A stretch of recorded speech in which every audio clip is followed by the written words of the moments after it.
रूही सोनी के पैर पकड़कर कहती है, मम्मी जी, आप यह घर छोड़कर मत जाइए। यह परिवार आपके बिना अधूरा है। अगर मुझसे गलती हो गई हो तो मुझे माफ कर दीजिए, लेकिन कृपया यह घर मत छोड़िए। सोनी गुस्से में रूही को धक्का देती है और कहती है, तुमने मेरा अपमान किया, मुझ पर हाथ उठाया और अब मुझे रोक रही हो? मैं अब इस घर में एक पल भी नहीं रहूंगी। यह सब देखकर आत्मा मुस्कुराती है और कहती है, रूही, मैंने तुम्हें परिवार से अलग कर दिया है। अब बहुत जल्द मैं नहार को भी तुमसे छीन लूंगी। नहार अब सिर्फ मेरा होगा। तभी नहार सोनी को रोकता है और कहता है, माँ, रूही की गलती के लिए मैं माफी मांगता हूँ। कृपया हमें छोड़कर मत जाइए।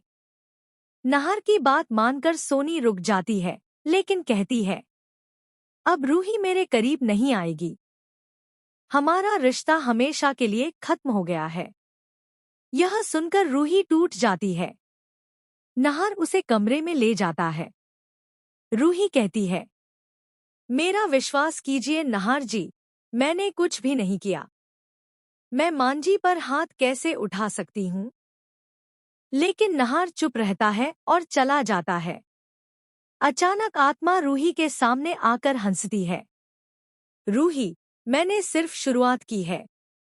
अब मैं नहार को भी तुमसे दूर कर दूंगी। नहार सिर्फ मेरा है। रूही डरकर कहती है, तुम कौन हो? यह सब क्यों कर रही हो? आत्मा पेंटिंग में गायब हो जाती है। रूही समझ जाती है कि यही आत्मा उसकी जिंदगी में विनाश ला रही है। अगले दिन रूही मंदिर जाती है और भगवान से प्रार्थना करती है, मुझे इतनी शक्ति दीजिए कि मैं इस आत्मा को हराकर अपने परिवार को बचा सकूं। तभी पीछे से वही परछाई फिर दिखती है। रूही घबराती है, पर कहती है, चाहे तुम कुछ भी कर लो, मैं नहार और अपने परिवार को तुमसे बचा कर रहूंगी। आत्मा गुस्से में चिल्लाती है, तुम नहीं जानती मैं कौन हूँ। मैं इस घर की पुरानी बहू हूँ, जिसे धोखा देकर मार दिया गया था। अब मैं सबको वही दर्द दूंगी जो मुझे मिला। रूही कहती है, अगर तुम्हारे साथ अन्याय हुआ है तो मैं तुम्हें न्याय दिलाने में मदद करूंगी, लेकिन मेरे परिवार को छोड़ दो।